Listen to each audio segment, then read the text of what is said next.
There are so many heartbreaking and stomach-turning visual images from this past month, as we've just been discussing, but there's one that actually changed the course of the war itself. Kidnapped. You've all seen it, those posters that are hung and torn and then hung again all over the world, making sure that too many Israeli hostages will stay in global consciousness, literally in their faces. And we want to head now to New York to speak with the woman behind it, artist Nitzan Mintz.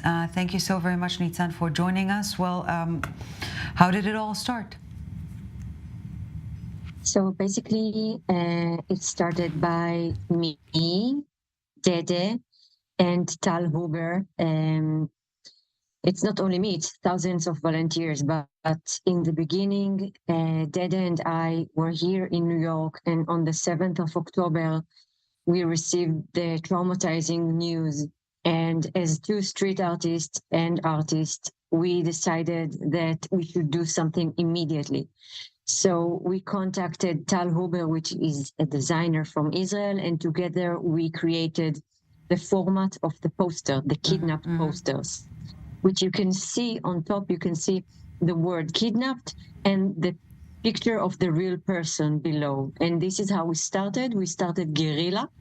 Dede and I went with 2,000 copies and posted them all over Manhattan. And this is how it started, basically, 1 month ago. And you know, Nitzan, I do want us to talk about the design of those posters. It is quote-unquote basic, right? And references obviously the familiar missing signs in the U.S., a name, a picture, as you've said, and this chilling title, Kidnapped. And yet these are not memorials or eulogies.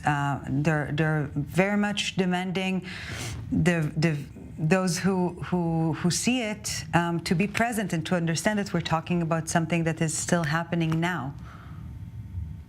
Yes, this was the purpose, because all the Israelis that live abroad, just like me, I'm a visitor, I don't even live here. Feeling so isolated and so far away from home is a devastating feeling for us. We feel so lost and so unconnected. And we want to scream on behalf of our country and behalf of our people. So yes, this is like this is how we managed to scream in the streets through this campaign. Yeah.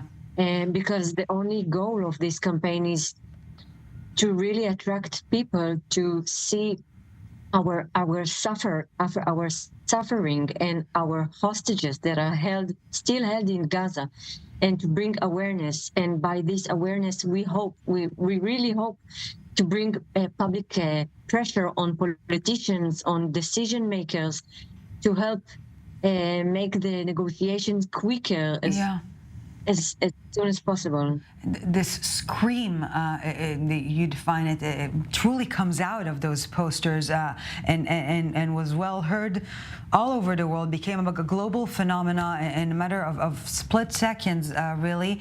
And yet your posters seeking to tell a story became the story.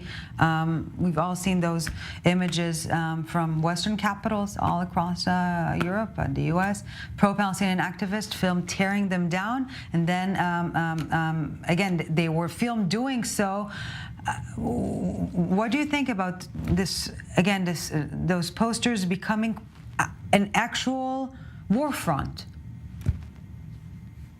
You know, I never expected that. I never expected our hostages to still remain in Gaza more than 2 days. Not in my worst dreams, I would imagine that this campaign would last 1 month and that it will become a target for radical Islamists. And you know, it's not what I planned, but I think it's also very important. The main goal of this campaign is to bring awareness, but by accident, this campaign also raised the issue of antisemitism, because with this campaign, we discovered that we are surrounded by people that really, really hates us that much that they are willing to rip our posters down. And by saying ripping our posters down, I mean us, physically us. So now we know, we finally know the truth about what's going on in the world, how hated we are, and we need to be prepared for that all over the world. Yeah, again, you describe it so spot on. This act of tearing the poster, I think that I can fairly say we all felt it in our bodies, as if our souls are being torn apart. Artist Nitzan Mintz, I do hope that the next time we speak and that your next artistic project will be celebrating their homecoming. Amen. Can't wait. Yes, all of us. Thank you so much. Thank you so very much for speaking to us. Thank you.